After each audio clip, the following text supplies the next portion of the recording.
everyone. This time, let us talk about Vygotsky's socio-cultural theory of cognitive development. So first, let us talk about cognitive development. So what is cognitive development? It is the process of how we learn to think, understand, and remember things as we grow up. It includes developing skills like problem solving and learning new information, as well as understanding the world around us. Next is sociocultural theory of cognitive development. It was formulated by Lev Semedovich Vygotsky. He is a Russian psychologist. Its major argument is that the social interaction mediated through language is the key factor of the child's development. It means that the social interaction mediated through language is very important when it comes to child's development because it facilitates language acquisition, helping children learn vocabulary and grammar while enhancing communication skills and so on and so forth.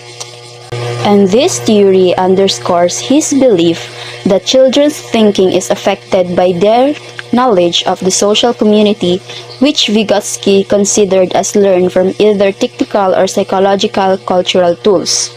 So what is the role of social interaction? Vygotsky emphasized the significance of social interaction in one's thinking. Children learn from the more knowledgeable others, or MKO. MKO is anyone who has a higher skill level than the learner in terms of the specific task to perform.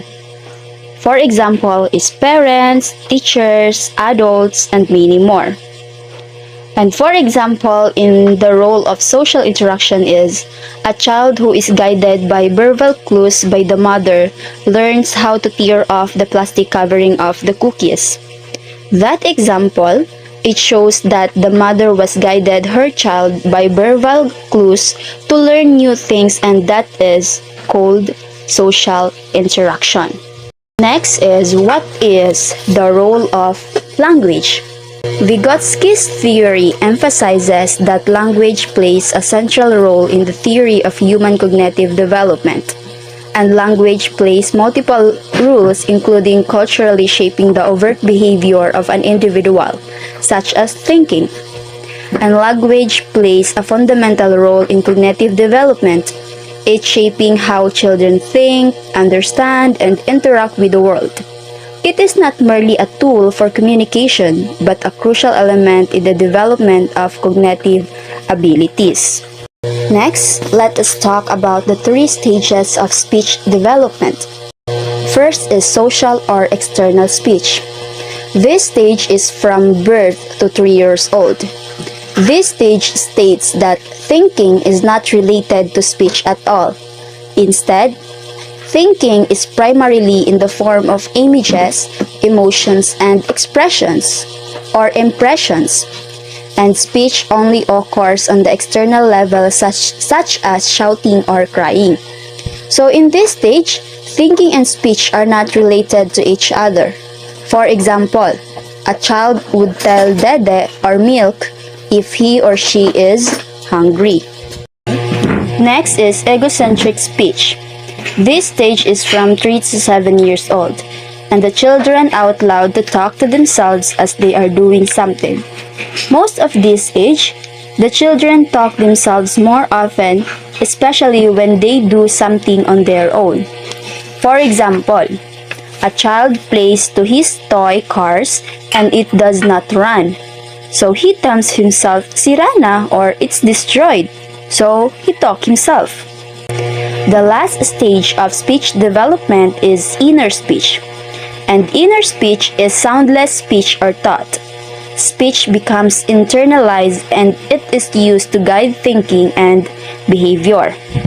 Next, let us talk about zone of proximal development, or ZPD. ZPD is one major feature of Vygotsky's theory. So he argued that time that children find difficulties in performing tasks as they are not yet matured to handle them, So MKO or more knowledgeable others, such as parents and siblings, can assist or guide them to perform that particular task or to achieve it. So the goal of ZPD is to help the child move from the level of current independent performance to the level of potential performance achieved with the guidance of others. Next is teaching implications of Vygotsky'S theory. So by the use of ZPD, the teachers can organize classroom activities in the following ways. First, instruction can be planned to provide practice for individual children. For example, the hints and prompts that help children during a pre-assessment could form the basis of instructional activities. Second is scaffolding provides hints and prompts at different levels. In scaffolding, the adults does not simplify the task, but the role of the learner is simplified through the graduated intervention of the teacher. And lastly is cooperative learning activities can be planned with groups of children at different levels who can help each other to learn. That's all, and thank you for watching.